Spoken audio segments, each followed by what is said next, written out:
there were jokes that were created in the edit. There was humor that happened that we didn't shoot it that way. Some of which made it into the final edit. Sometimes we were just doing experiments like, oh, what if this happens? And just playing with it and seeing what works. That the twirl of the sword in the beginning.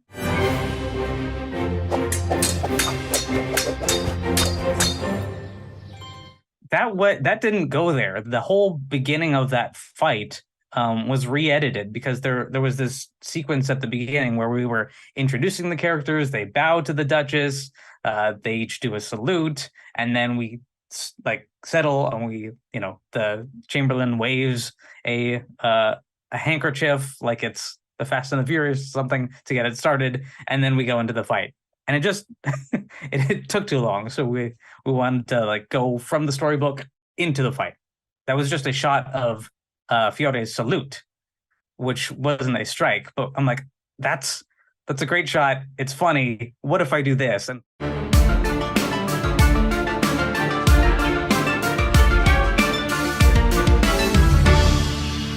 this is Action Talks, and today I have Gidali Gubrick. He's an actor and a filmmaker, and he has an upcoming action comedy film called Flower of Battle, which he created with his brother Ruben. So very excited to talk to Gidali because he loves comedy, he loves action. He's a man after my heart. So thank you for joining us on Action Talks, and I'm excited to talk to you. Very pleased to be here after having seen so many episodes with people who have been very influential and inspiring to my journey. So I'm grateful to be included. Well, full disclosure, this is not the first time I've interviewed Gidali for Action Talks. We have a full other interview, which unfortunately I messed up on the recording, but I think that means that now we can do an even better interview. So Gidali was one of the earlier guests on the podcast because you and I talk very regularly because I think that maybe there's, at least for me, I'm going to speak for myself, there's a little bit of therapy in talking to people who do action comedy. It might sound snooty, but people who understand and can do this stuff, it's very nice to talk to people like you. So thank you. Likewise, because there's not a lot of people who are doing it. That's it. So, when I come across people like you, I've been following your stuff for a long time, and it's just like that. Why can't more people do that? Yeah, it's a good question, and we'll get into that. I remember when we met, it was at Comic-Con, and I think I was doing a panel, and I think you just came up to me, and I think you knew who I was, and you told me about your Kung Fu comedy, which was Kung Fu Cook? Burgled. Yeah, Burgled. Oh, Burgled, excuse me. It was Burgled. And this is something that I think everybody should realize, is that not that I'm anybody, but if you were to approach someone of a very high standing, for example, like a director or whatever, or a celebrity, and if you actually kind of have a fun idea, something cool that they're interested in, they will listen to you. And me personally, being somebody who's always seeking action comedy out, the minute you said, yeah, I do action comedy also, I jumped at it, and we've been friends ever since. It's funny because when I was making Burgled, it's difficult to communicate like a martial arts comedy to people who don't necessarily know that or aren't like watching it all the time. So when I was making that, I would show people Rope-a-Dope. I'm like, this is what I'm after. So you're the guy. You're, action comedy big brother. So paving the way for others to do more of the same. I appreciate that. I mean, I'm inspired by the greats. What inspires you, though? I mean, when you're making something like Burgled, was there comedy that you watched as a kid growing up? I mean, I grew up watching both like classic Hollywood comedians like Charlie Chaplin, the Marx Brothers, Buster Keaton, Mr. Bean, Jackie Chan, Jerry Lewis, and all of these people who are making very physical comedies. And I like that a lot. It's very different. It's just the universality of it. Like You don't need to understand what people are saying sometimes, at least with Charlie Chaplin, like there's no dialogue. It's just the language of the body, which everyone can understand, and I like that accessibility. And then, of course, the action of it with Jackie Chan. His philosophy for a lot of his comedy stuff is like a lot of action, but not much violence. In that, it's about the comedy, it's about the action, it's about the dynamic movement of people that happens to be a conflict, but it's not violent. Not that I don't like violent projects. I love seeing John Wick and things like that with plenty of blood, but that's not what I'm drawn to create for myself. I like that, something that's a feel good, uh, a project that makes you feel good and like makes you inspired to see what people can accomplish through sheer will or physical ability. Now, I know a lot of people who watch Chaplin. In fact, I guess he was the biggest star in the world in the 20s and 30s. Him, Keaton, and Lloyd. And a lot of people watch Chaplin. Not many people know how to be funny. That's a different thing. What was there a moment when you realized I can do this? Did you put the camera on yourself? I don't know that there was a moment. When there's something I like, I just want to do it. And I think that goes for both filmmaking, for any interest I've had. It's like, oh, I like that. Let's try it out. Sometimes I'm good at it. Sometimes I'm not. Sometimes I just keep doing it. I think, it was a number of things. I did, I watched a lot of films. I started getting into theater when I was in middle school. I was doing improv and a couple theater classes. Then I started doing more stage work in high school and beyond. So I really enjoyed it. And I liked that, performer audience connection, the idea of moving my body in ways that, as a quiet kid, quiet, shy, studious kid, like I wouldn't do in life normally.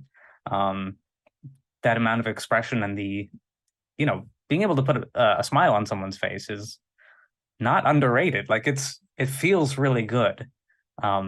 I felt like, in being a quiet kid, I wasn't necessarily looking for attention, but being able to perform allowed me to feel like I was giving someone some amount of happiness, that I don't know. It was addicting. I really enjoyed that, and I found that also getting into film at the same time, the ability to tell stories that were more dynamic, or at least the kind of things you couldn't do on stage, what was fun and challenging. And I just liked the putting together all these different elements into something. So that was, I guess, a lot of moments across many years just kind of taught me to keep following that curiosity and figuring out what else I could do. Did you find that comedy? I'll tell you just a quick anecdote of my experience, which was that I found that comedy diffused situations, because I was a very quiet kid too, and I was sort of an outsider, and for lack of a better term, like nobody ever really noticed me so much. But we all go through bullying, but then I found that comedy would diffuse situations so quickly, and also you'd employ it when you saw other problems, like between two people. Did you ever find that for yourself, and are there any examples that you can remember? I think so, yes. I can't think of exact examples at the moment. Childhood is a blur. But yeah, I definitely remember just being, I wasn't a big kid. I wasn't athletic necessarily. So anything I could do to diffuse tense situations, I think humor was one of those big things.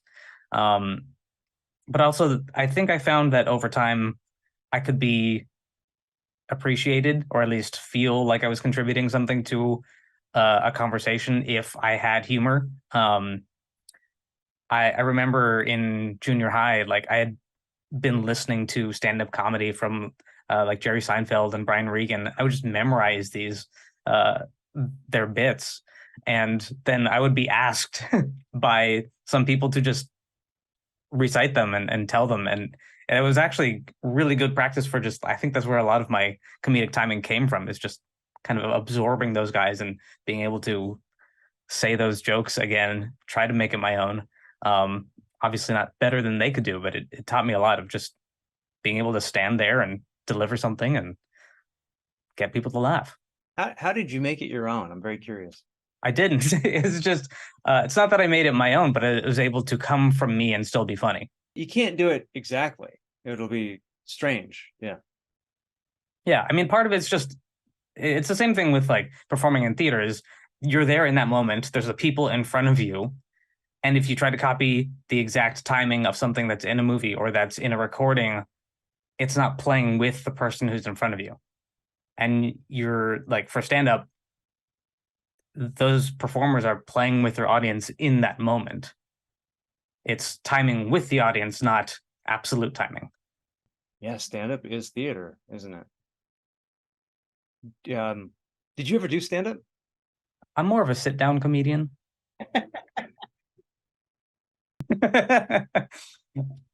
I haven't. I've been a few friends have encouraged me to do so. I haven't felt the need or the desire to do that in addition to all the many other things. I think it would be cool to at some point, but making movies is my jam at the moment. And having done theater, like I like telling the story with other people. I guess that's one of the things that appeals to me most about both theater and filmmaking is like just get a group of people together and let's make something together. Um, Anything that is on my own, I can do, but I don't want to as much. So when you make a film like Flower of Battle, and you bring a team together, you mentioned that you work with your brother Ruben. What is the collaboration process for you, and what do you like? What do you want from people around you, and what's your goal there? Sure. I mean, for Flower of Battle, it was extraordinarily collaborative the whole way through. Um, Ruben and I heard about this idea of a real historical figure, and we just started riffing. We're like, oh, that's funny. What if he said that? What if he's like this? Um, I think when I'm looking for collaboration, it's really just when I'm looking to collaborate, it's really just knowing if this idea lands with someone and they have some excitement or some passion about it, or they have an idea about it. Um, there's one thing to just hire someone who will do a job, but a collaborator is someone who is going to bounce ideas back and forth, and through that collaboration, something better comes out of it than what I could do on my own. And things happen faster too. Like I've written things on my own, but when I'm writing with Ruben, we're bouncing ideas, we're improving, ideas happen faster in a collaboration.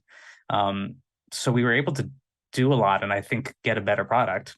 And it wasn't just us, because as soon as we had an idea and a script and like something that we thought was moving in a good direction, we went to some trusted friends who said, hey, we think you'll understand what we're doing, first of all, and also give us feedback. What do you think on it? And so we'd send them a draft on the script. We get some great feedback from people. We'd come back, we'd keep going. And then after a couple rounds of that, we did a full a reading, just gathered a bunch of friends and we read it over Zoom and got feedback that way. And all this, that energy of the virtual room of people saying, oh, that would be cool, or I didn't quite understand this. And all of that was incredibly valuable and would never have come had it just been one person at the keyboard for any amount of time.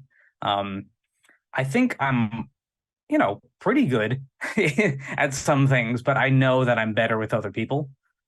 I think it would be silly for me to assume that I'm some sort of genius at anything, because everything is for the audience. It's like it happens with collaboration with other artists, and then at the end it happens in collaboration with the audience. So I just think that's the best way to make entertainment. Can you talk more about collaborating with your brother?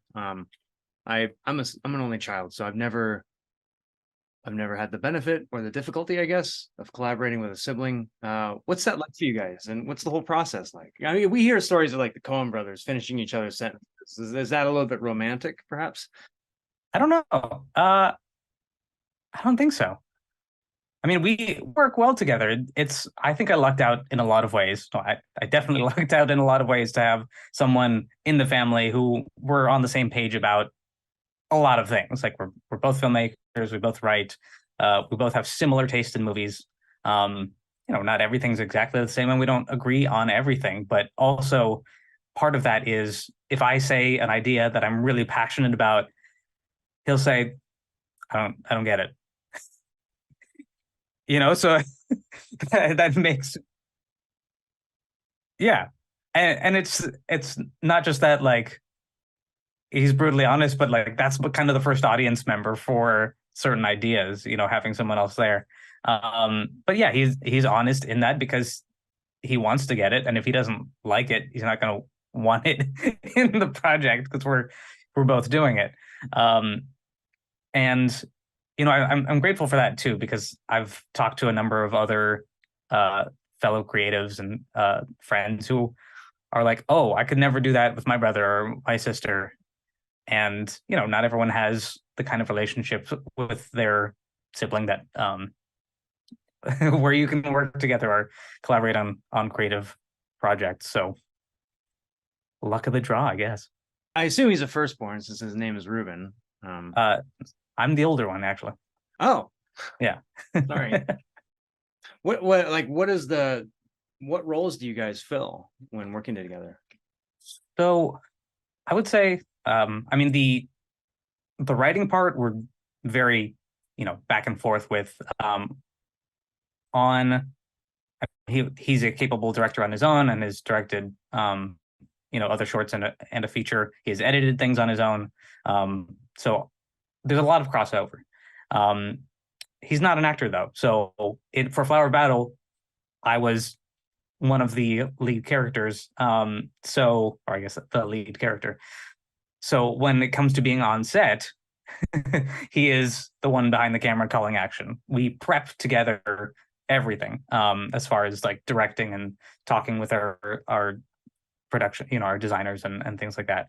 But when it's on set, technically he is directing because I'm in front of the camera. There were like 2 shots that I wasn't in that I technically directed just because they were more technical in nature or, a stunt or a costume gag or something where he's like, here's a monitor, go. But I was on screen the whole time. So on set, it's like we treated him as if you have a directing question, go to him. But then, we're that only was possible because we had so much prep time ahead of time to figure out what do we want, what's going. So it's just like I'm acting. And then again in post-production, we edited together. So he's a capable editor. I feel like I can edit.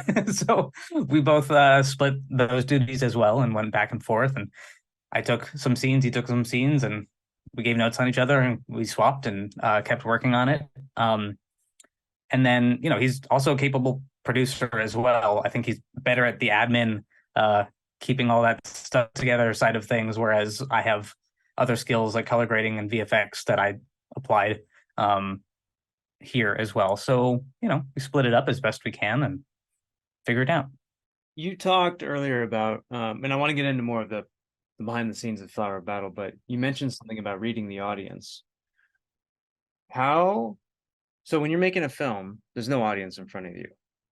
Is there an audience in your head though, that you're anticipating responding to certain jokes and certain lines that you're writing, that you're performing? It is different than theater, but I think part of it, like I think in general, a director's job is to be the first audience member and always figure out like what is the experience of someone watching this moment, this scene, seeing that image, and then figuring out somehow to put it all together. I think the biggest part where that comes into play is, I guess first the writing. So really, it's just making sure, do we have characters that you want to watch? do you care about them at all? Uh, is it a world that I, as an audience member, want to get into? And seeing, knowing the types of projects that I love, um, trying to make something that makes me feel the same way that those things do. Things like Three Musketeers or Zorro or The Princess Bride or The Court Jester. It's like, do the images I'm seeing, or do the images in my head as I write them, like, does it kind of make me feel like that? And I think that's actually something I learned a lot through this entire process on Flower Battle, is really trying to be aware of, like, how does this make me feel? Because you can have any number of intellectual ideas about what works, but if it doesn't conjure some emotional experience, it's not as good of filmmaking as it could be, I think. So a lot of it was that, and then once all production is done, are putting the puzzle pieces together in post production. Then the editing is where that really takes shape. I am the audience member as the director and editor, play through a scene, like, oh, can there be a little, if that moment is a little tighter, does the joke land better? Do I lean in a little bit more if there's more space? And yeah, it's really just, I think, putting myself in the audience's shoes, because I'm making this movie for people like me who like those movies. Part of it's trying to be objective enough in my emotional experience and not go, I did this, so I think it's good, but really saying, like, okay, is this emotionally effective? Do I lean in? Is that funny? Does it make me laugh? And then, of course, not solely relying on that, but also getting feedback from other other opinions that we trust. You mentioned films like Three Musketeers and Princess Bride, and a lot of the comedy in films like that and the swashbuckling genre as a whole, at least before 2000, I guess, a lot of the jokes are very physical. There's not, I mean, from what I remember, there are not many jokes told with editing in swashbuckling. At best, you'll have a shot reverse shot of a dialogue, and that might be a joke. But a lot of the physical gags are accomplished with just performance.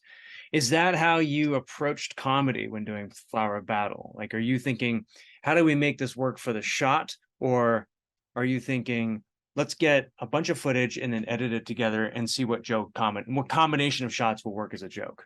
I think both. Most of the humor that we planned was in the script, I think. Um, lines that were funny, situations that were funny. But there's only so much we can plan. On the day, performances just turned out funnier than we thought, or other moments turned out to have some comedy in them that we didn't necessarily expect. And then, of course, there's comedy that was in the script that just didn't work when we shot it, based on planning that we didn't do, or just, no one's fault. It's just, it didn't read in the way we thought while reading it or saying it aloud. And then in the edit, there were moments that there were jokes that were created in the edit. There was humor that happened that we didn't shoot it that way. Some of which made it into the final edit. Sometimes we were just doing experiments, like, oh, what if this happens? And just playing with it and seeing what works. That the twirl of the sword in the beginning.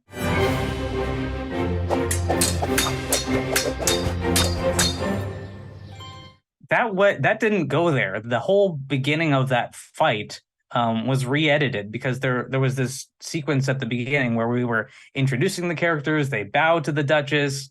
They each do a salute, and then we settle, and the Chamberlain waves a handkerchief like it's the Fast and the Furious or something to get it started, and then we go into the fight. And it just it took too long, so we wanted to go from the storybook into the fight. And so that spinning of the sword around the back while the sword master was hitting him, that was an edit idea that I had, because that was just a shot of Fiore's salute, which wasn't a strike. But I'm like, that's a great shot. It's funny. What if I do this and put some sound effects and then a shot beforehand as if he's, as if he's deflecting all of those strikes. And then I did it and I showed it to Ruben and we both cracked up. And I'm like, okay, we're doing that. I mean, it's so unexpected, and it does seem like something, if you were to put that into a script, maybe somebody who's less comedically inclined would think that doesn't make sense. If he's spinning the sword this way and this way, he's not going to be able to block. Correct. Yeah, and that's true. And you know what? I don't care because it's funny. There are there are other moments that like it's also one of the things like in movies where especially comedies, I don't know that realism is ever the goal, nor should it be. I remember hearing a quote from Bob Anderson, who choreographed fights like Empire Strikes Back and The Princess Bride and Lord of the Rings, and he had a stunt person come up to him saying like, "Oh, I don't know that I would do that because in real life," and Bob Anderson was like, "Stop! It's the movies. Like, doesn't matter." Um, there's an inherent theatricality to something, especially like this. That's a larger than life comedy that's meant to be colorful and bright and fun and very theatrical, I guess, in a way. Not that we want things to appear false, but like it should be honest but not realistic. So that was something that was honest to the type of piece that it was. Well, and that right there, when you talk about honesty to the comedy, um, at what point do you know what that comedy even is? I think based on how we edited this, I think that we didn't. We didn't know what the comedy was. It was one of two things. One, does it make us laugh? And if so, we would keep it generally. And two, does it serve the story? Because a bunch of jokes doesn't make a good movie. Then it's a sketch. Maybe it's not even a good sketch because there's no through line and it's a bunch of jokes. Hard to say. But a lot of the comedy we found or figured out or wrote is just these characters in this situation, and that's where the comedy comes from. It's not that we were trying to put jokes. When Fiore's realizes he has marbles, like that's because he's blissfully unaware of just about everything. And a lot of people that I showed it to love that moment, but it's like it's not a joke. It's unexpected, but it's just like that's a thing that happens and he's reacting to it. Um, and there were a lot of funny moments that we found in the edit or filmed and we just found that by taking them out or trimming them, it worked better because we get to the story, we keep things moving, and we get these characters in their situation reacting to the environment they're in. And because they're funny characters, because Fiore is a fish out of water in this world, and because like everyone else has an obstacle that they're up against, like comedy comes out from that. So it's letting the comedy come through rather than trying to insert comedy, I found to be a lot more effective. What is that process for you? I mean, you talk about the edit, obviously. There's obviously the screenwriting process, there's the performance process.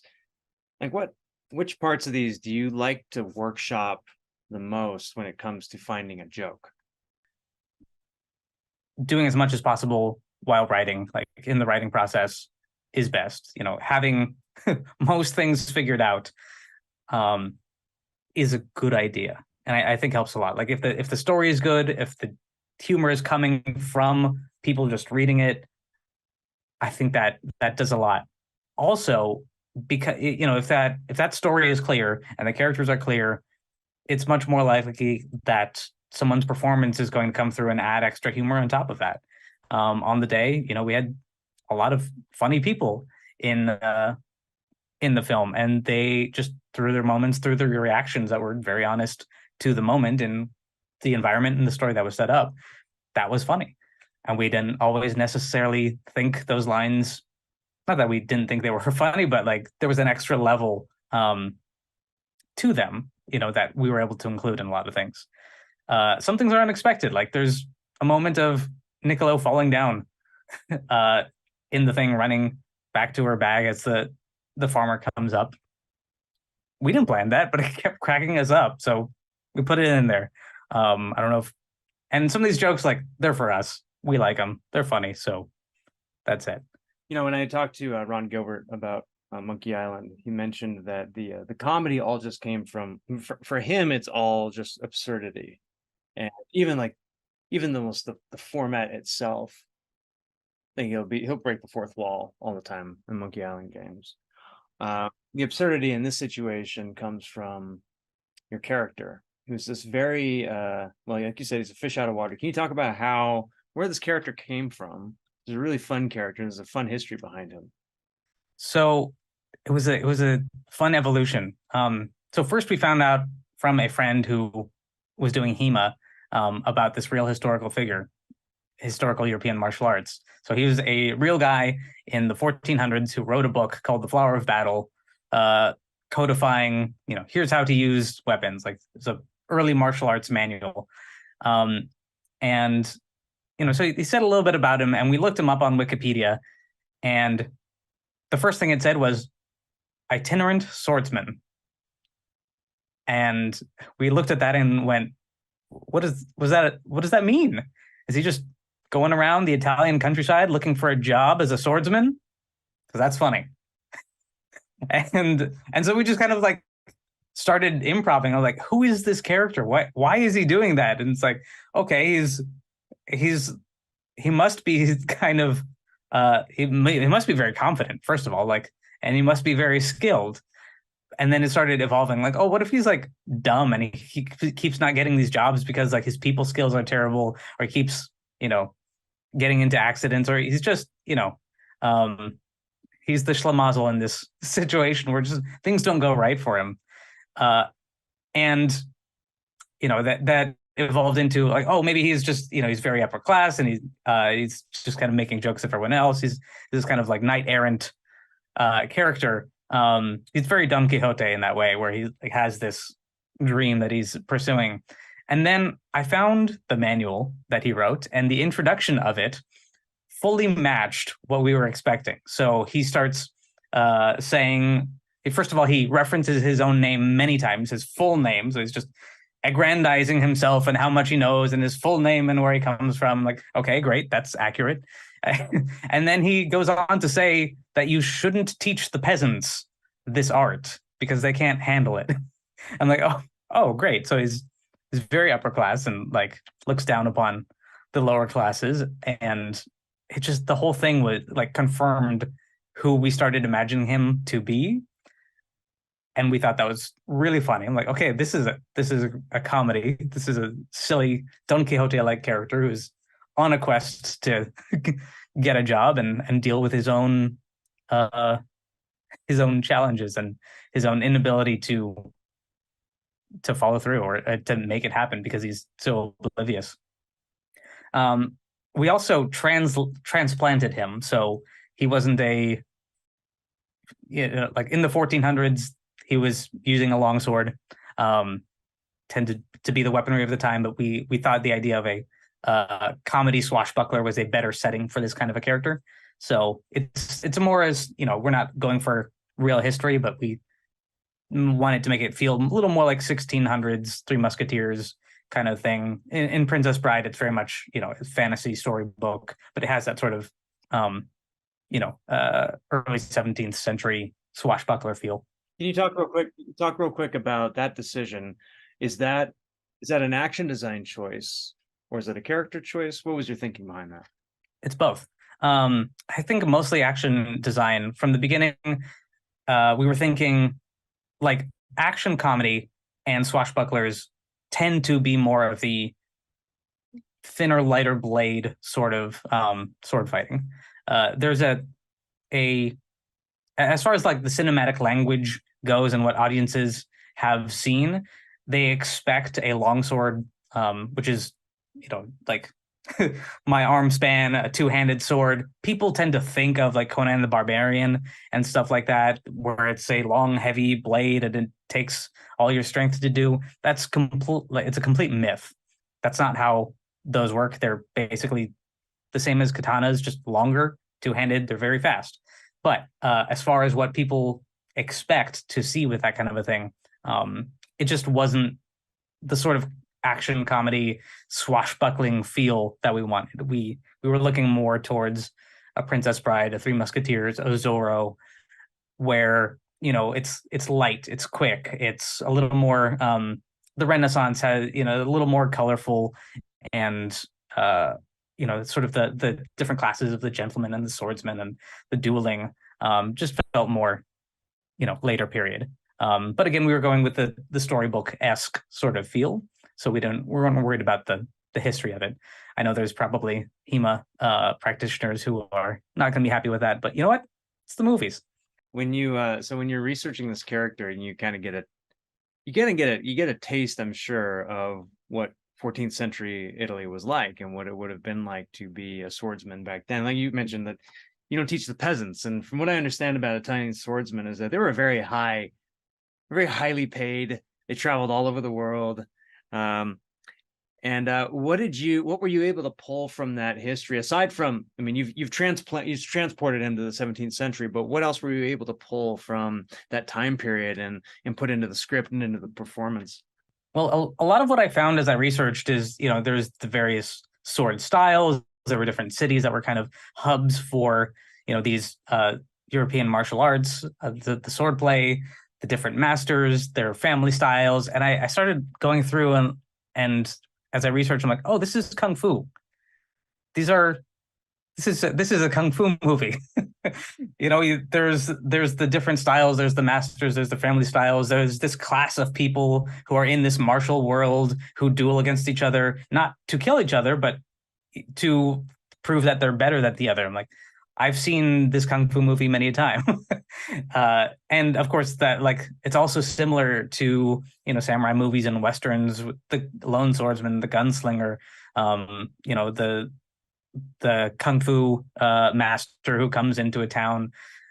It's all that. I'm like, oh, this is all just one thing. It's just the same story transplanted across different stories and times. And that really helped me latch on to what this is and what this world could be, because it felt so familiar. Like I know Kung Fu movies, I know Westerns and samurai movies. I wasn't as familiar with Renaissance or 14th century, like Middle Ages Italy. But the more I dug in, I'm like, oh yeah, it's just the same thing across the world. That's cool. And just seeing that it was the same trials and tribulations, the same people arguing about styles, the fact that there was diversity in movement and thought about who these people are, the amount of weapons they used. And also what was really interesting to me is just digging into the history of it. Is like there's a lot more that we don't see in movies of like what these sword styles did. Like I mentioned with the longsword being thought of as a big, heavy, slow weapon, being a myth, but also there's more to the use of like the side sword and the rapier that we tend not to see in movies, because a lot of that sword style that we see today had come from fencing that was adapted to screen fighting rather than from real historical things. Not saying that we used all these real historical items in our choreography, but it definitely informed us in a way, just like there's more options out there than what we've seen before. And then, of course, we're going with the more swashbuckling style. So it's a little more of the traditional fencing kind of a thing, but we felt more free to adapt from different sources. It's like, okay, this is a little more Kung Fu, or this is a little more something else. Just let's throw it in because we can, and it's fun, and it looks cool. Yeah, I mean, there's definitely a value to kind of sinking in with what the audience is expecting from a swashbuckler, because you get kind of the opposite type of portrayal in something like Ridley Scott's Duelists, right, where there's a major attempt, from what I know, to make it as realistic to the time period as possible, and also make the danger as realistic as possible, right? That's just a very different kind of movie. And so as an action designer, clearly you've got your eye on the comedy to start with. And so what elements of the martial arts of swordplay are you gravitating towards versus away from with these kill shots and whatnot, right? And that's kind of a rhetorical question, but it kind of goes to show that, like what you said earlier, like realism is not everything, right?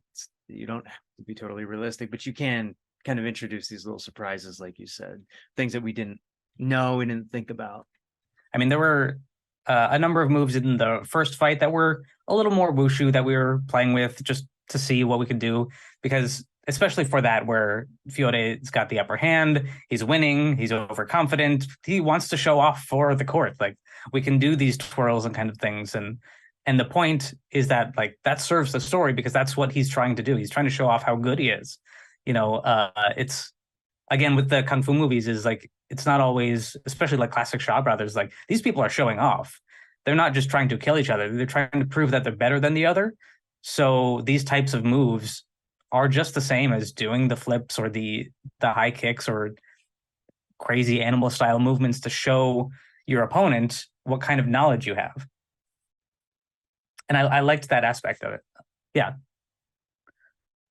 I just liked being able to play with that kind of a thing. And then of course, showing how masterful Fiore is, like when he goes up against the thugs, is that disarm that he does at the end.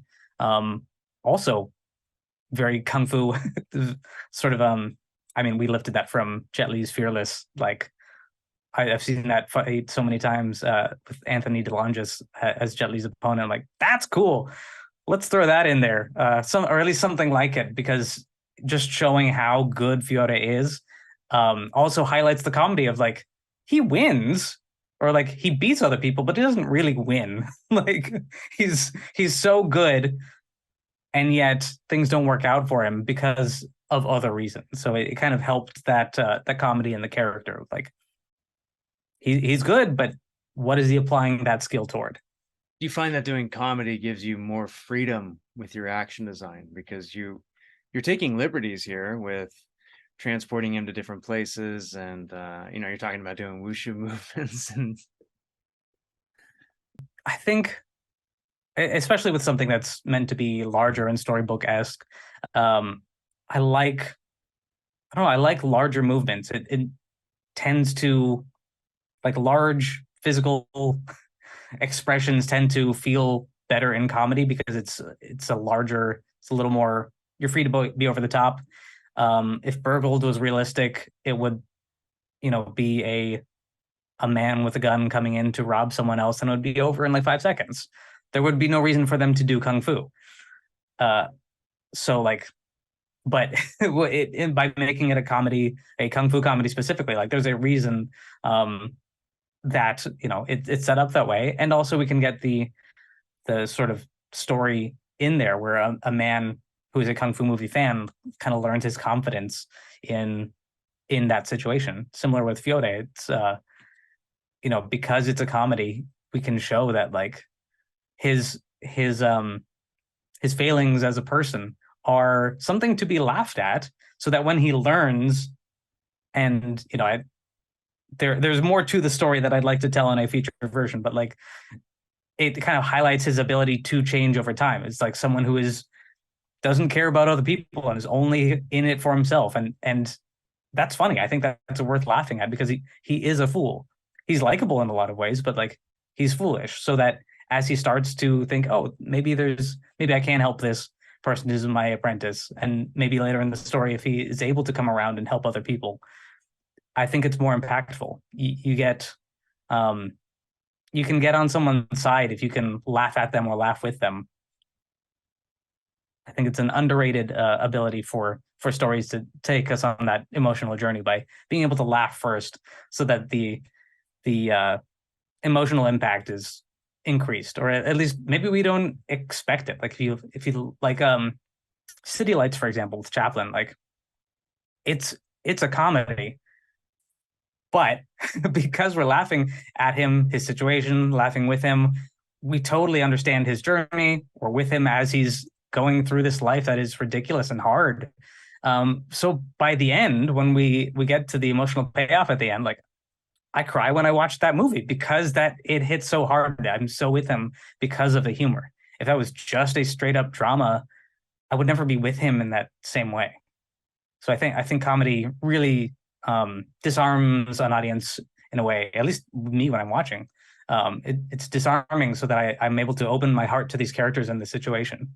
And it's something I really admire about projects like that. And I'd love to be able to do that kind of thing. And you said something interesting about laughing with a character and at a character. How can you do both of those things at the same time?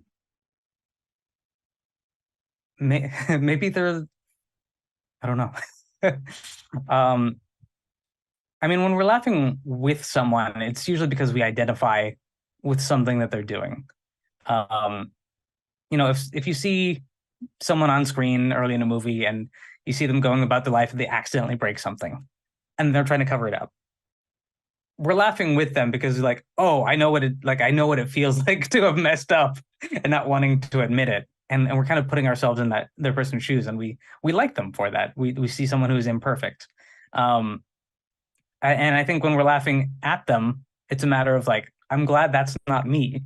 I think that's taking it a little further. So I don't know that it's both at the same time, but moments throughout a story, I think that helps. I don't know, just different ways of seeing a character on screen experience things that we either have or are afraid of. But I think that that's the genius of someone like Chaplin or Groucho or Harpo, is that on the one hand, they are playing the fool, and on the other hand, they're guiding you to the conclusion that they want you to go to, right? Where they are using themselves as the fall guy, and yet the story is told through their eyes. And that's actually a very novel way of telling a story, because if you were to take a double act, for example, the double act is like you have the one guy who tells the story, so you're supposed to see the story through his eyes, and then there's the fall guy who sort of is the brunt of the jokes. So it's like those two things are in the double act, where yeah, you're laughing with this guy and at this guy, but at some point somebody had this bright idea of just playing both roles and directing the humor at themselves. And that's what I see with Chaplin, with Jerry Lewis, where you see this buffoon, and also Bean, where maybe the average person looks at these people and they look at Bean, for example, and they say, he's just an idiot. He's such an idiot, right? And when you you realize that Bean has orchestrated, Rowan Atkinson has orchestrated this entire thing to make you think that way. He's sort of sitting behind the scenes going like, yeah, I'm sorry you think that way, almost, but like, yes and no. I think that that's just the genius of those performers, and that's something that in what I view, when you talk about Rope-a-Dope, for example, like that's a kind of comedy that I really value, where, hey, you've been through this, you get bullied and you kind of tired of being the brunt of the joke, but then it's like, well, if you can be the brunt of the joke and direct where the story's going, then you kind of get, two for the price of one. I think part of that is also just being able to show transformation in the character, which is the core of a good story. Is like someone starts out this way, they're in this situation, and it's tough, and then somewhere throughout within that process, they will change something about themselves, about their environment, usually both, so that we're coming through to the other side with them, and we feel a sense of accomplishment by seeing this transformation through a character, especially if they've come from like a starting point that's so low. Like in Rope-a-Dope, here's this guy who's just getting beat up and nothing's going his way, and he's getting hit in the face with a newspaper. But by the end of it, he's able to accomplish something that makes him feel good about himself, and we're with it. Like it's an internal transformation as much as it is external. Like he has overcome a challenge and found his confidence, or found his ability to deal with whatever's being thrown at him. I just realized that in Rope-a-Dope, I actually don't accomplish my task, which was to get a hamburger. I never thought about that until just now. And nobody ever said anything about it. See, that's the surface level. go. Like the what he wants is a hamburger, but what he needs is to transform himself. Then he won't want a hamburger anymore, right? He goes to Whole Foods or something. You can do a third one where at the end he goes back and has a hamburger. We actually went to that place a year later. I think we were doing the sequel. We're like, oh, it'd be cool to kind of go back there. And Oakland had gentrified to the point where I think it was like a sushi restaurant or something. Yeah. Like, all right, well, that's gone. Anyway, off topic. You know, when you were talking to about being transforming as a comedic character, do you like, what are there elements of your childhood that you think of, you know, at school, with your family, whatever it is, that you draw from to try and push your characters out of a box and into some other higher character? How do you build that arc? You know, there I think with the projects that I tend to gravitate toward are very much high concept fantasy adventure, and a lot of what the advice for filmmakers is like, write what you know, which tends to be, okay, here's a person in their apartment in LA and they're doing whatever they do. I'm like, I think that's fine, but that's not that. Yes, and there are like ones of those that are good. I think if that's what the story you want to tell, great. But like, I don't gravitate towards realism, but that doesn't mean that's like not what I know. You know, like Tolkien didn't know necessarily what Mount Doom looked like or what a hobbit was. He invented it because he wanted to create the story of Lord of the Rings. And I think it's, you know, write what you know in your heart. Like or for me, it's like, what do I want to explore? Which tends to be these higher concepts, fantasy, adventure, period pieces, that kind of a thing. But the core of it, I think, is the same. I tend to tell stories about people who are struggling to do what they love, which, as an artist, I think a lot of people can relate to. It's like, how do I do this thing that I love and it keeps not working out? So I'm not writing about me as a screenwriter or filmmaker trying to make my own web series in LA and it not going well, but I know what it feels like to be struggling to do with the types of things that I want to be doing, and apply that to someone who is a storybook character and they happen to be a great swordsman. And even for my other projects, that theme kind of tends to be there. I think it's something that's very relatable and honest to the story I want to tell, but just put in a very different setting that's more fantastical. So that tends to be how I approach that, where if you look at it on the surface, like there's nothing autobiographical about it, but it is very personal. And that's a reason why I get excited about these. Is like I can tell that story that feels like something I want to express, but I'm not trying to I'm not trying to make people feel frustrated that here's an artist who can't do what he loves, but I want people to feel like they are able to relate to someone who's going after these things.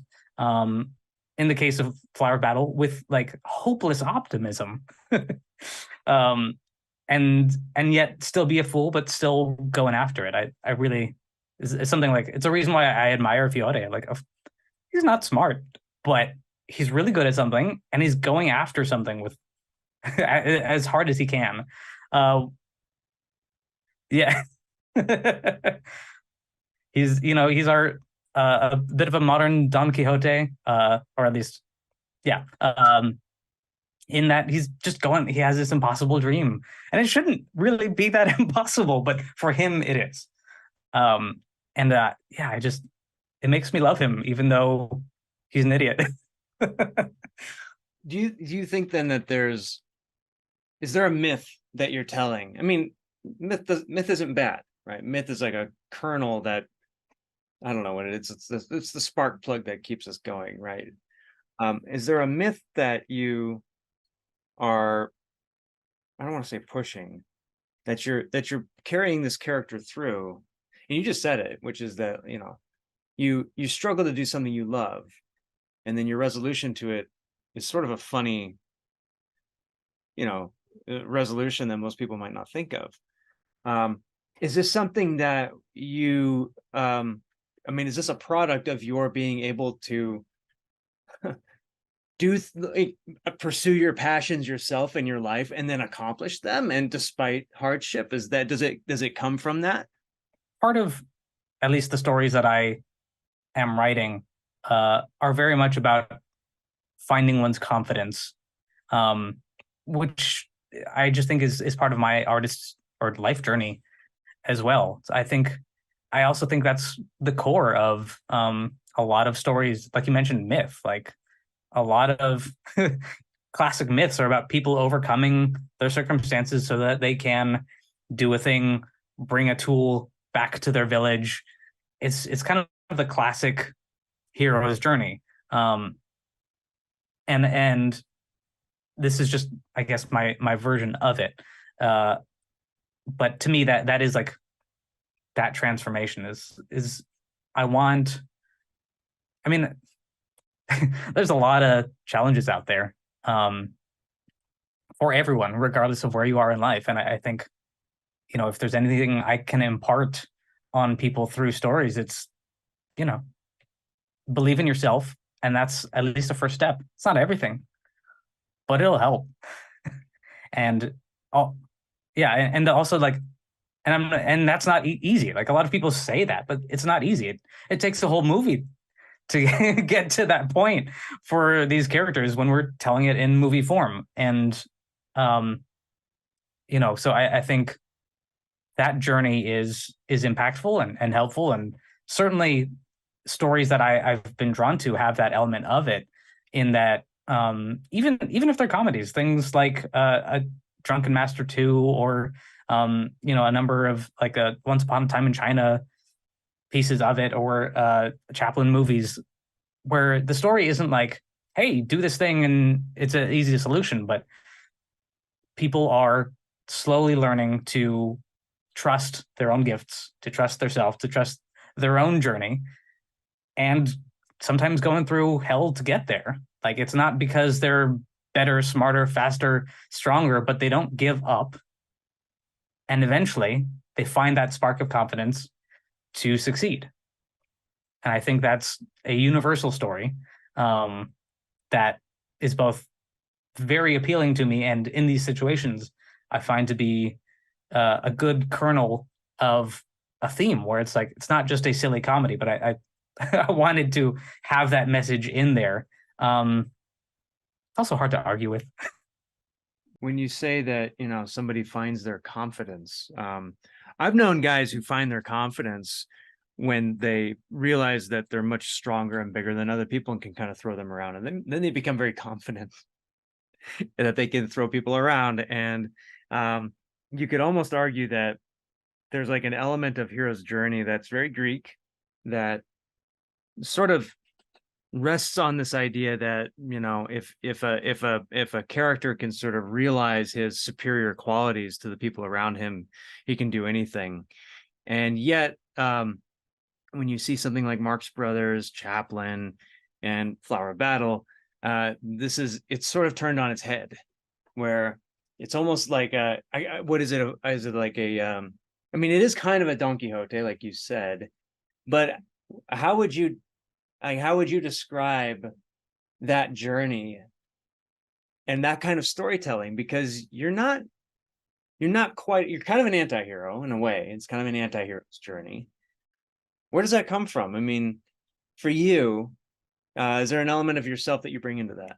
I think part of it is, being an underdog. It's like telling the underdog story is appealing to me. And, like what you said of the people who kind of find their confidence in asserting dominance is a different type of confidence. I think that is, it's confidence for the sake of beating up on other people and making themselves feel bigger. But I think sure, but some kind of bravado, perhaps, and that's usually not it's like it's an external confidence that's sort of a mask to put over one's insecurities. Whereas what I think is more difficult, but also hopefully a little more profound, is that internal confidence of really realizing your own confidence in your value for the purpose of helping others.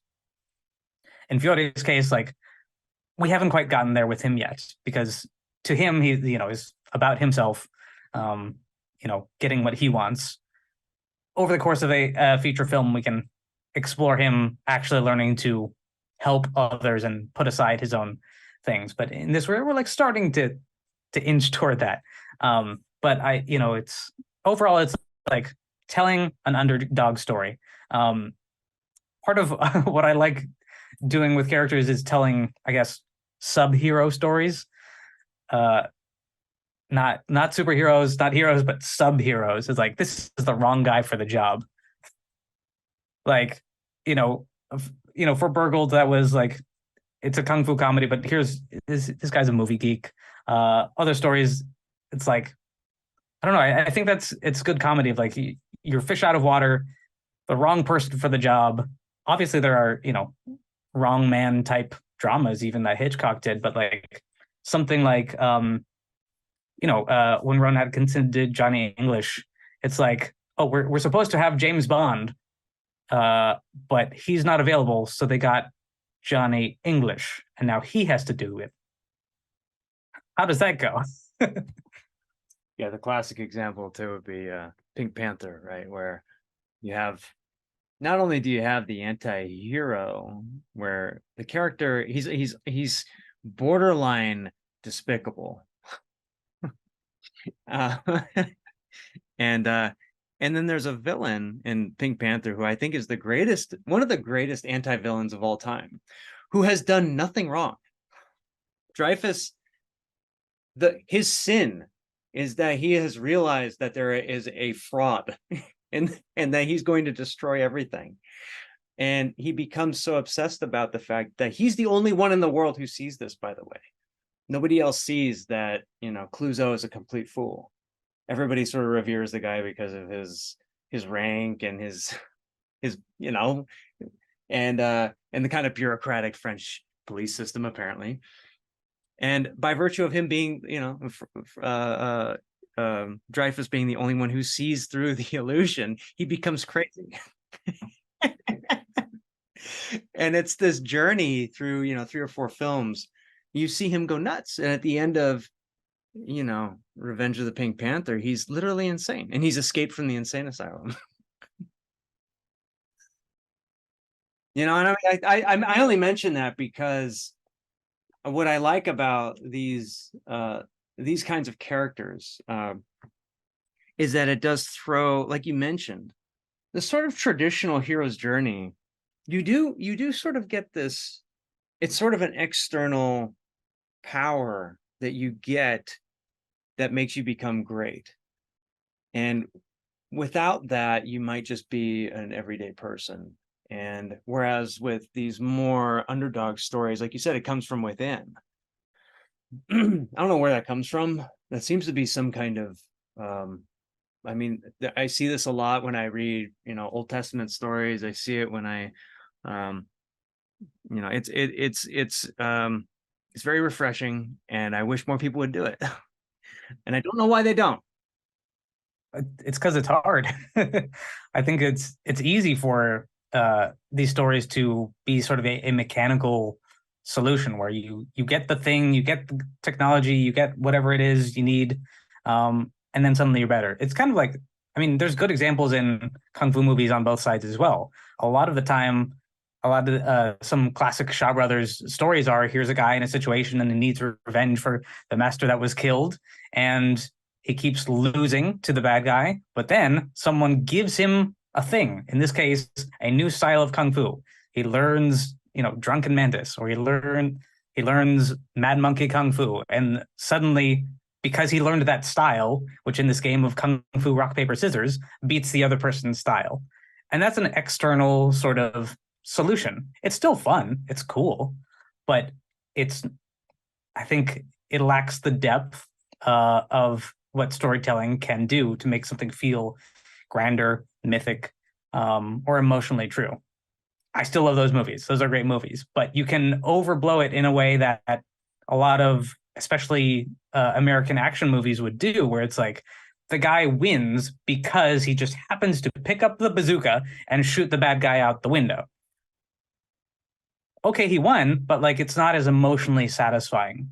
And I want people to go on a journey of feeling like this hero learned something and he evolved and changed, and picking up the right gun for the job isn't that emotional payoff. I'm not saying it's not cool, like, but it's a deeper cut, and it's hard. Like that's it. It takes a lot of thinking, and it takes soul searching, and it takes writing, and I don't know how people do it. I don't even know how I do it. I'm just trying to do it. John Cleese mentioned,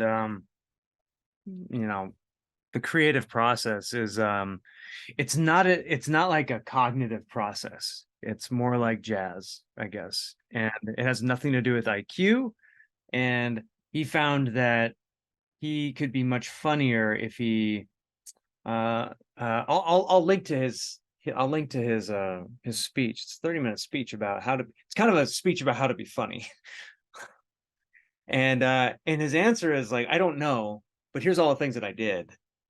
And apparently it worked. And I don't know. I mean, why?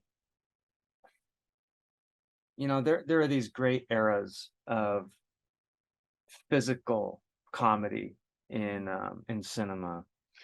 Do you have a take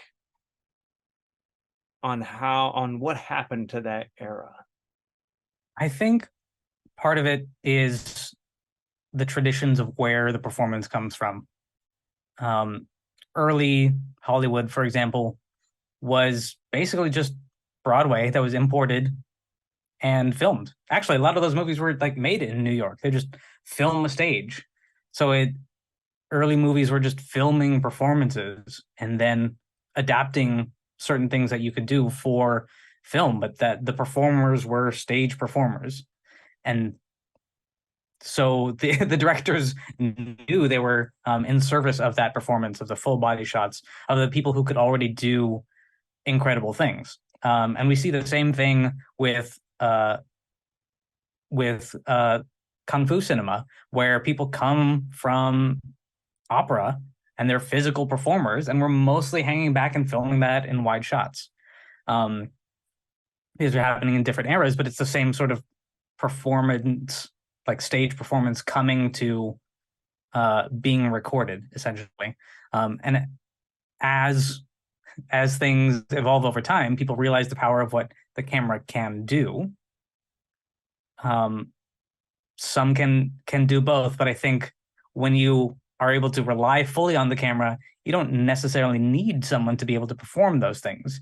You can do a little more of an impressionistic view over what's happening and still communicate the same end result. It may not look the same or feel the same, but you can at least communicate that, oh, this person is a amazing fighter because we're in a close-up and they threw a big punch, and we understand now that they're a big fighter and they're strong, but we don't see actual skills in a wide shot over a long take. And I think, there's nothing inherently wrong with that. But because people can get away with it and it's easier to produce to some degree, some productions rely on that more. It allows you to put a headliner on your act too, who's a better face, for example. Whereas maybe with these physical guys and females who were just gifted, maybe they weren't as, maybe their face wasn't quite as perfect as the producer wanted, and they found a perfect face, and this person couldn't really do much, but with filmmaking they can hide it. Part of it's a matter of like what you can get away with, but I think also part of it's what story does a filmmaker want to tell, and sometimes it's not showing that large physical skill. Sometimes it's a much more subtle emotional experience, and that is the kind of thing where you don't need a big Broadway performer sort of dance to do that. As things kind of got out of the large musical Technicolor era in the 50s, and then we started to get into the studios going to essentially the early indie filmmakers who are making things that are the opposite of the big musical, where instead of like everything being uh on sticks in a wide shot, super colorful. We go to like people like John Cassavetes, who is like New York gritty filmmaking where everything's in close up, everything is handheld. And the technology of smaller cameras and sync sound helped that happen. And a lot of things swung that way, so that and it evolved into things like Taxi Driver and stuff like that. And I think we're always going back and forth between those. They're different styles, but because one allows you to have the star who isn't necessarily as skilled of a dancer or a fighter or any number of these things, you can get away with that. I think the innovation on either side comes from artists who do their own thing and make it happen. I don't think that's I don't think it's a studio deciding this is better or we don't like that kind of a thing. It just takes a lot of uphill work from some artist that has the vision, like this is how we show this story in the best way possible, to show other people what's possible. You mentioned that there's a going back and forth. I'm waiting for it to go back. But you do see some of it with Tom Cruise now, who's 60, doing a 30-year-old person's job. Yeah. And I always wonder, yeah, well, hey, it's all we got now. Good for him. In a sense. I mean, he's able to demand it. Like it's cool to see, he's using his star power to say, we're spending extra time on this. We're going to make this really cool and do as much as we can in a way that feels impactful. And that's cool to see. Not everyone has that sort of ability. And it's cool to see, all the directors that have come out of 8711 and just like, we know how to shoot action. We're going to do it. And it's going to be really good because we understand that process and they know how to shoot it. They know how to talk to the performers to make it happen. And it's like the results they're getting, I think, speak for themselves in that these things take skill. And if you apply a team and patience and the work towards it, really great results are possible. And I don't think that's ever like going to be given to a filmmaker. I think the especially in studio filmmaking, it's like, okay, make something that's it's going to be expensive, but as cheap as you can with this large budget and as quickly as possible so that we can make money sooner. There's a good deal of pushback that needs to happen, or you had to have a project that has made the studio a certain amount of money so that they can trust you to do your own thing. I think, indies are the place where we're going to see more of that, or at least currently, like a lot of overseas markets where, where we're seeing like all this East Asian action happening over the last several years is because people are trying to prove themselves in a place where they have the ability to do so at budgets where they can. I don't know that you're going to see the most innovative action out of an American studio film, with a few exceptions.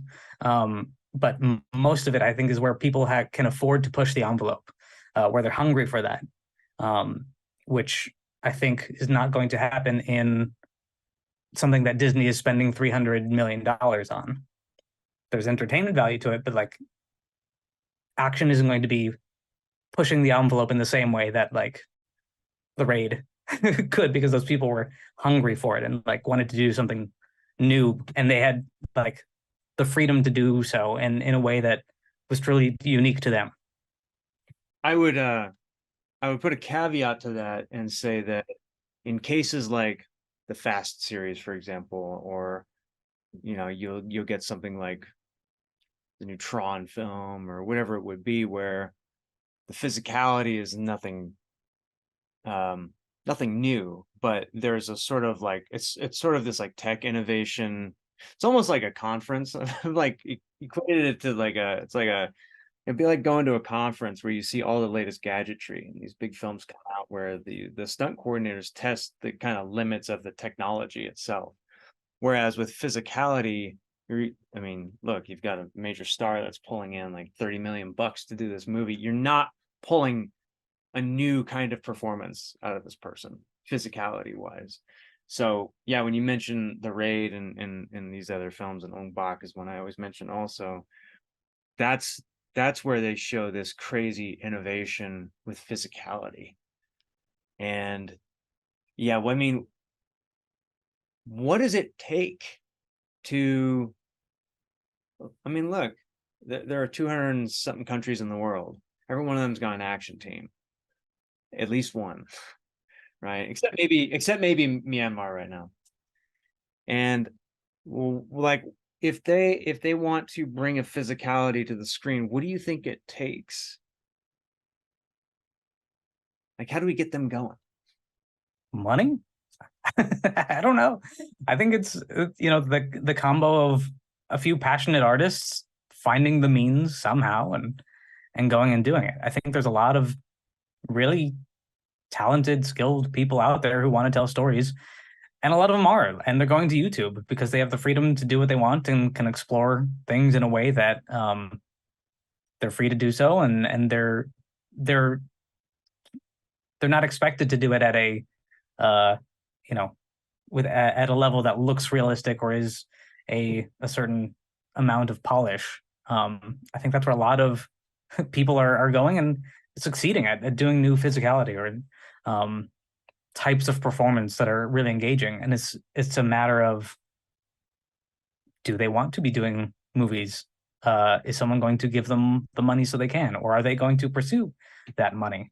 And it's hard to say. It's not that it's a problem or their fault if they don't, because not everyone wants that. And also, money is hard to access for a lot of people. A lot of projects are just going through their usual channels and not not going out to these new creators. So I don't know what a solution is for that. I just think it's just something that's happening. But there's also more out there than people know. A lot of really interesting, amazing, talented filmmakers are on YouTube making things that are really cool. So there's this channel called Slice of Life. There are these filmmakers, I believe, in Croatia. They made this Blade Runner style sort of fan film, or I guess just a sci-fi film that's very much in the style of Blade Runner. And they created all these miniatures in their garage and did motion control shots and all these, like all this kind of building of miniature sets, VFX, a lot of in-camera stuff that's so incredibly inventive and looks really, really good. Like, this is top quality level stuff, the types of things that ILM and Weta has been doing. And it's two guys in the garage and they're spending their money doing it, and it looks really good. And they've got so they did that. There are all these behind the scenes stuff on it, and I'm watching it going, that is incredible. Like the ingenuity, the creativity, the work that they've put into it. They've got another trailer on there for an absurd looking comedy that I cannot wait to see called Splashback, that's on their channel. And it's like, this is the weird kind of comedy, or that's too small for the studios to want to be involved with, but for indie creators, that's where so much creativity lives, and I can't wait to see what they do next. And there's tons of those people out there, doing these, some small, some big, at least very big for them, style projects that I wish I had a lot of money so I could just give to them. It's like, keep doing that. Let's figure out how to do more of this and get the world to see it. But until then, I'll keep a like and I will subscribe and I will comment and share where I can. But yeah, there's just so many people doing really great stuff out there. We were talking about like Tom Cruise, obviously John Wick, Brad Pitt, and Bullet Train. Brad Pitt's he's a great physical comedian, and he's a comedic action star, and has been for 20 something years. And when I think about physical action stars, all I can think of are a bunch of guys who are over 50. and I'm wondering, like, at least in Hollywood and on TV, and I'm wondering, like, what the hell is wrong with our generation? I'm getting up there. It's not really my generation anymore, but the younger generation, why don't they want to be out there being goofballs and doing physical stuff? Is this a cultural shift?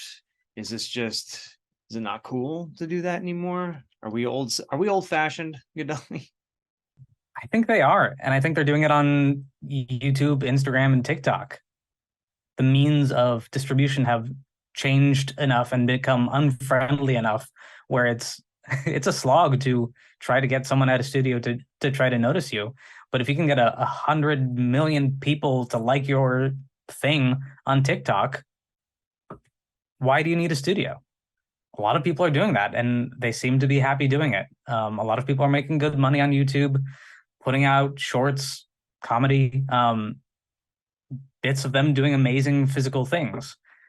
I think that's on on the filmmakers and the studios and just anyone to champion them into these larger projects or indie projects.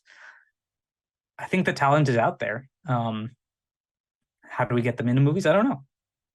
I think there's also a bit of an unfair bias against people who are doing this. I've heard from friends who, when they said they were making content on YouTube, or a YouTuber, a studio executive was like, "Oh, you're one of them." And there's this very, like this ivory tower sort of mentality for some people who are like, "No, we make television. This is real entertainment." And like, it's just another medium. Get with the program. There are so many avenues. There's so many channels for putting out entertainment now. One is not better than the other inherently. Some may have more money, or a certain studio may say, like, we're going to make more money if we're releasing through this channel. Legitimate business concern, but there's no reason to limit yourself to thinking one is better than the other. There's so many avenues now for individuals to put out what they want when they want. Any deal that they get to work with someone else needs to be good. It's got to be a project they believe in. It's got to be something they could share in the success of, something they're motivated to share. Some people are doing this together where they'll do collaborations on a YouTube or Instagram, and they're doing their own indie intimate size collaboration. Okay, there's these two channels or these two people. I don't know if that's enough and that pays your bills and allows you to do what you want. Great. But let me push back. As a studio head, then, if I'm in the business of making long form content with transformative stories, for example, and let's say I've done comedies and I've done funny shows and they've gotten great ratings. And then when I hear about a YouTuber, maybe my first reaction is that, well, all you're making, yeah, fine, you're going to get some yucks, but like you mentioned earlier, maybe it's just gags without the structure of a story. Do you think that that's what's going through their mind? Even though that's not always true. Obviously, Flower Battle is a story. Rope-a-Dope is a story. And a lot of the films that we're talking about have stories, but is the perception of YouTube not that? Is it something else? That might be part of it. If people are looking at it, it's like, and then they say, oh, so if it's 2 hours of this, does that just mean it's like Jackass, but something else? Maybe. It may also be that in general, studios are mostly interested in something that's going to make them a lot of money. And if they see someone and they've got 1 million followers on YouTube, and they look at that and like, oh, that's cool, but how is that going to make us $500 million? People know who Brad Pitt is. People know who Tom Cruise is. Maybe 1 million people have heard of this guy, but like, is that enough to make me that much money? And they'll probably say no. And there may be plenty of executives lower down at these studios who are saying, hey, look at these guys. And, the top brass is not interested. I don't know. I assume so, because there are smart people in places who just don't have the power to highlight new talent. I think it's just so many things, especially in the US, about studios are just very entrenched in doing things their way. And I think it's an uphill battle to change those things, and for indie creators to really figure out, if the studios aren't doing that, let's do that because they wouldn't tell that story. I'm interested in that. Let's hire these people. Let's collaborate with these great online entertainers and put together a story and figure it out. And then if that does really well and makes a ton of money, then the studios are going to go, wait a minute, maybe we should get on that. Yeah, the incentive process at studios, it just never quite seems to line up with, well, it doesn't quite seem to line up with the YouTube star, but it also seems not to be lining up with action comedy. I don't know what it is. Like maybe action comedies don't generate hundreds of millions of dollars. They certainly can generate millions of dollars, but maybe I guess millions of dollars is not enough anymore, right? Unfortunately, yes, that is. I mean, that's why we're seeing so much that's focused on IP. It's like here is a proven thing that people are familiar with people that the audience is familiar with, and just keep milking that for as much as it's worth. Not because there aren't original ideas out there, but because the people in charge of the money are really focused on their return on investment as quickly as possible. Like action comedies are very focused on the star and a creator who is doing them. Jackie Chan for a long time, but even things like Ace Ventura or Austin Powers, that's because of this performer who is the star and wrote it and willed it into existence so they could play that character and tell that story. I don't know that someone saw that idea or that sketch and said, hey, this will be the big moneymaker, but it's like, maybe they believed enough in that performer to tell that funny story. I think that's the kind of thing that comes from someone who has proven themselves in an arena and wants to take an idea, a story, a character, and tell make it into a movie or a series. And that takes a lot of work. I understand that. Like, I'm working on that, but for people in arenas that have, people who have taken the Saturday Night Live character and turned it into a movie and a story, like I can only imagine how hard they had to work in order to make that possible. I don't think that's the kind of thing that's just given to you. So I don't want to say that like it's just a studio saying no, but like it takes, there's a lot that goes into that kind of a thing. Austin Powers is an interesting example because Mike Myers is pretty savvy. He kind of acts as a producer, and Jim Carrey also. So one of the things I think that we have to, and obviously Tom Cruise being a producer of everything he does. I think that maybe, I don't know, is that what's going on, where it's only these wiser, older people who have gone through hell, and now that they're hitting 50 or 60, they realize how to make a character and how to actually sell that thing and how to push it, because it's not about, I'm sorry, I'm going to burst everybody's bubbles. I don't think it's about finding the next action star on a TV show, like a contest. I don't really believe in that stuff. I think you might find one every now and then. It seems to be more about whoever it is making the thing, whoever it is as the character is also the one who really wants to push that thing. And that's what you see with all the vaudeville actors, all the big stars. They weren't just guys that got hired off the street.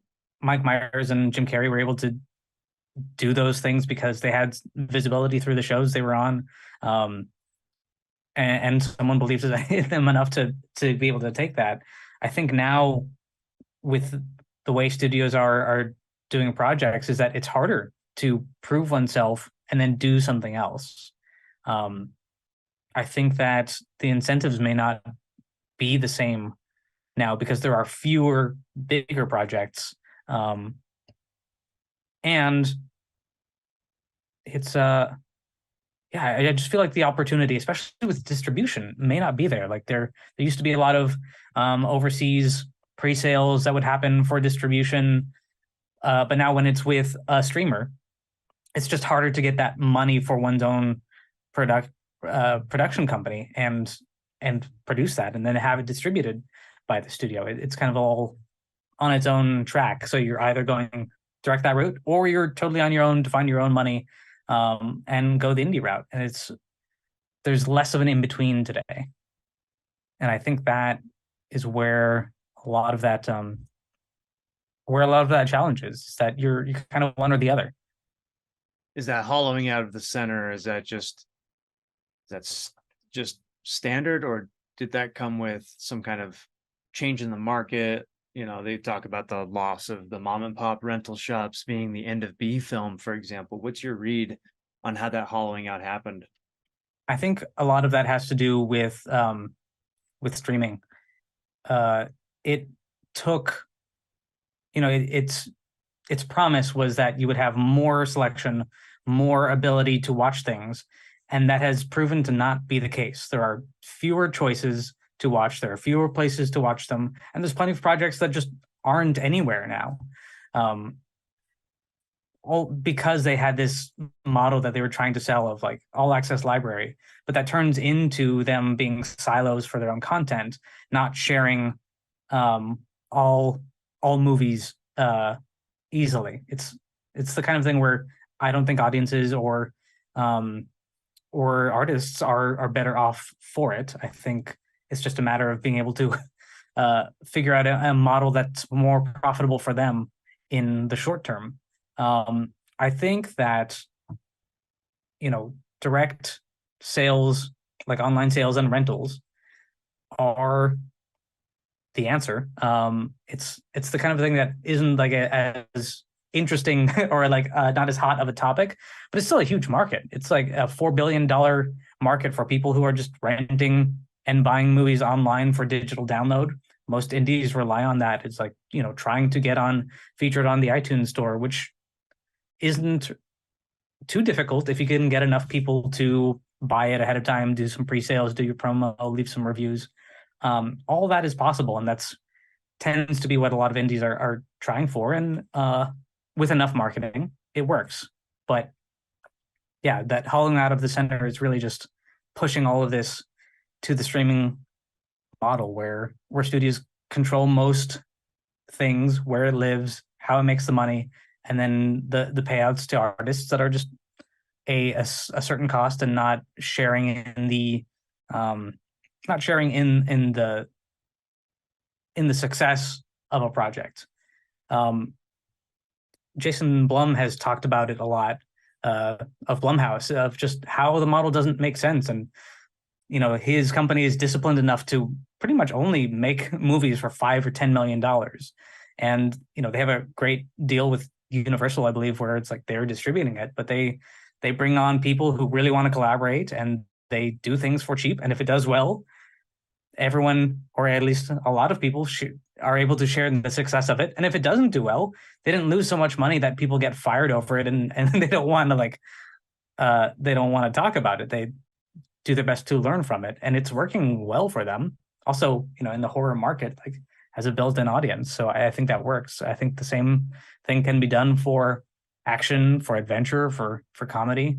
That's something I'd very much like to do with adventure, is being able to make those relatively small budget features that are of an adventurous nature, and being able to make that work.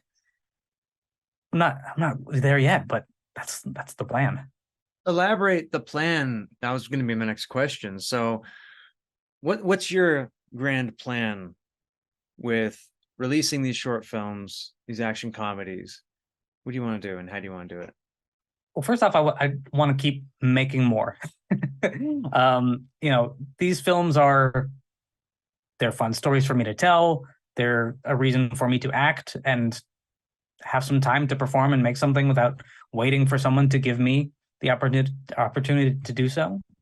Every little while, if I'm not making something, I get really antsy, and I don't want to wait on a job for that to happen. I would like other people to hire me. That's also a reason to have these and to show them off. If someone sees something that they like and they want to cast me, or hire me to direct something, great. But I'm not sitting around waiting for that. And also, besides all the fun that I have doing it, I get better every time I learn something, and I want to keep doing that and keep getting better so I can tell new stories, different stories, bigger stories. There's always something to learn, which is fun. Like not only like learning the history, but oh, how do I do this VFX shot? Let's figure it out. Um, so that's fun.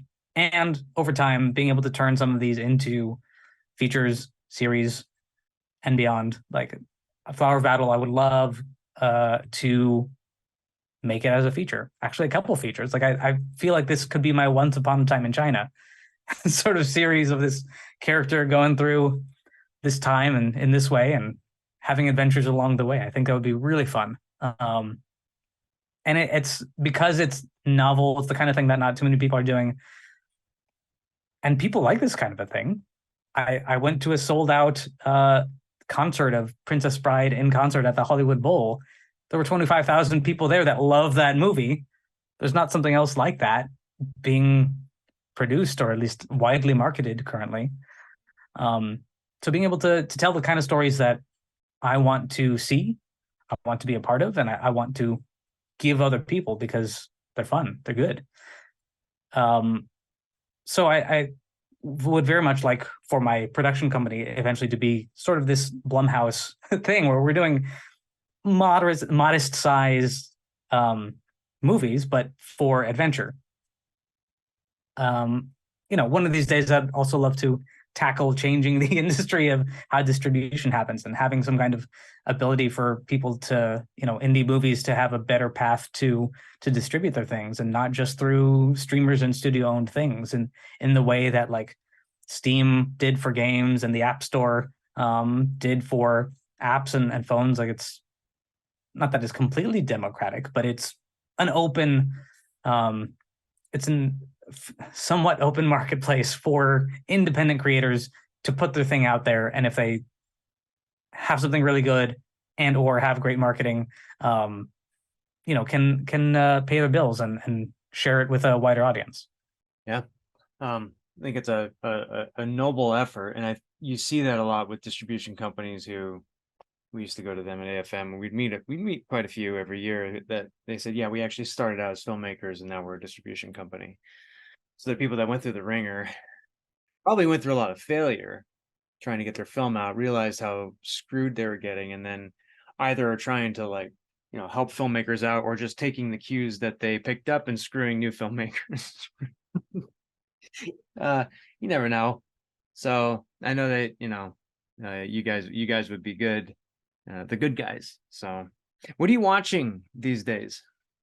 I recently finished watching all of the Rurouni Kenshin movies. I was blown away. Like it was so they're so cool. It felt like after I watched maybe the first or second one, it made me feel like watching Once Upon a Time in China when I was like 12 or 13, going, you can do that? That was Kenji's entire goal. He told the director that he wanted to do Once Upon a Time in China and Japan. That's amazing. Well, I'd say he succeeded. Just the specificity of the action, the intensity of it, the wire work, the visual interest of it all, and the fact that using their like foam rubber blades and making contact and the type of strikes and contact and moves that you rarely see in movies or just don't see in movies with swords because they're not able to do it something that dynamic, that fast and safely. I thought just all that put together with a really cool story of a hero that was like very well acted, very well produced over multiple movies. I had a great time. I'll watch them again at some point. I'd seen like some of the sword fights on YouTube and stuff, but actually just sitting down to watch them all was delicious. I mean, those are like cream of the crop Japanese action, sure, and they probably have the most time on those projects out of any Japanese action film to actually compose their action scenes. And even then, it's not that much time. You only get a few days to do a fight. I was still blown away to hear, like, I appreciate you asking the question of filmmakers, like, how much time did you have for that? Because for the things that I've done, I don't know how much time things take. It's like, okay, we have a day. Let's get it done today. it's really cool to see like how much time these things do take and what they're able to accomplish in that time, and also make me think like, okay, next time I do a project, what's the ideal amount of time to get something done to the next level? Can we get it done faster? Should we take more time with it? Um, we shot it in 4.5 days.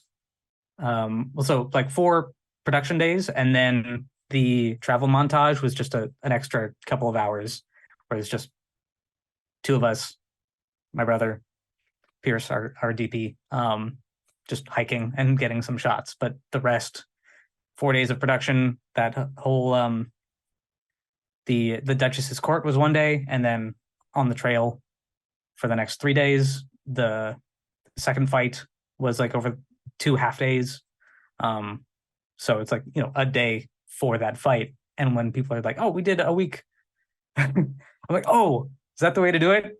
Maybe next time I'll take more time and we can do it even better."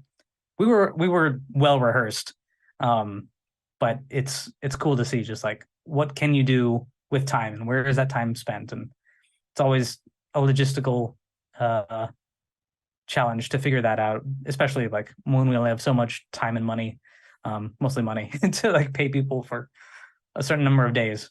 I mean, sometimes, I'll talk to mainstream stunt coordinators and whatnot, and there really are kind of two different mindsets here. On the one hand, you have a lot of emphasis on prep and sort of sometimes it's a little bit of a boast that they got a production done in so little time. And maybe sometimes that feeds this idea that within the action industry, at least, that it's proper to shoot for fewer days and just do a ton of prep and a ton of previs days where you're getting paid, a fifth of the rate, or if at all, right? And that's the model that you have to follow in a place like Japan, where they give you 2 or 3 days to do a fight scene. Or like in Sonomura's case, he gets 5 days to do Hydra, right? Just unbelievably short amount of time. So everything's just prep.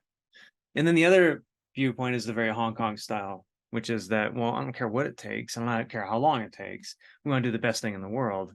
So I'm going to take 100 days to make my film. Yeah, I know I can't do that on a feature. I get that. Or on a mainstream feature anyway. But I'm going to do the best thing that's ever been seen. And of course, the risk with that is that if you do that, then perhaps a producer will come to you and say, "Great, that was awesome. Do that again, except now you have 30 days." And the production model that they have is not really cut out for that. So in a sense, there's probably no right way to do it. You're damned if you do, damned if you don't with these things, in a sense. It's always balance. I mean, I grew up doing theater, so it was very much rehearse for 6 weeks and then you go. And if there's an opening night and you do it, but there's a lot to figure out in that time. And a lot of that makes sense to me in that, like, okay, let's get things going over time. Let's get a general sense of what we're doing. It's not going to be, full-time rehearsal for 6 weeks, but it's a lot of directorial prep and a couple cast rehearsals and stuff like that, just so that when you get to set, you know what you're saying, more or less what you're doing. For the fights, we met up over a couple of weekends and put it together. But there was also an outline of like, what are the important things that need to happen along the way. So that makes sense to me. But I also know that like the time on set is of figuring out those details to get it to the next, get it from 80% to 96% and to 99%. Those things just take time. And if you're not allowed to take more time with it, quality may suffer, but also then there's fewer chances to discover things on set, which I like as well. It's like, oh, if we do this, that might be funnier, or this actually works better within the space that we're in to really, like in the Hong Kong style, it's like a lot of those fights are really in the environment because they're figuring out there and not in a gym with a different shape and no furniture and then put it into a room, and I really like where the action is in the environment and, more importantly, is part of the story. It's not just, okay, now they fight and now we go back to the story. I'm exploring that balance, I guess, and I hope to improve it over time, because I think that's the best action.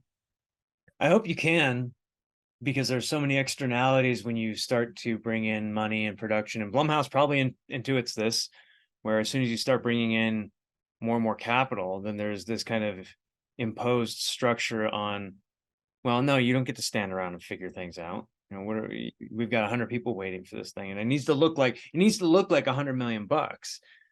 So we need all these people, and you're standing around trying to figure out which punch to throw. No, sorry, just throw the punch or move on. And so I hope that I'm curious to see how you adapt your production model to accommodate for that kind of improvisation, because that's been like my career long journey is cracking that nut. So we'll have to do a follow-up conversation and share our notes. Well, maybe I'll just hire you and you figure it out. I'll convince someone that they give me money so I can hire you, and then it'll happen, right? That's how that works. Well, Gedali, thanks for everything. Thanks for keeping comedy alive, action comedy specifically. And where can people see Flower of Battle? Yeah, so easiest place, flowerofbattle.com, and YouTube. Follow a link from there. If you like it, let me know. If you want to see more sword fighting, give it a like, and one day it'll be a feature or a series. Who knows? Awesome, man! Congratulations, and can't wait to see what you come up with next. Likewise. Keep doing the indie action. All right, talk to you soon. Action Talks is available on YouTube, iTunes, and Spotify. Join my Telegram at t.me/Eric Jacobus. You can check out my studio at superalloyinteractive.com. My website and blog is at ericjacobus.com, and be sure to subscribe. Thank you.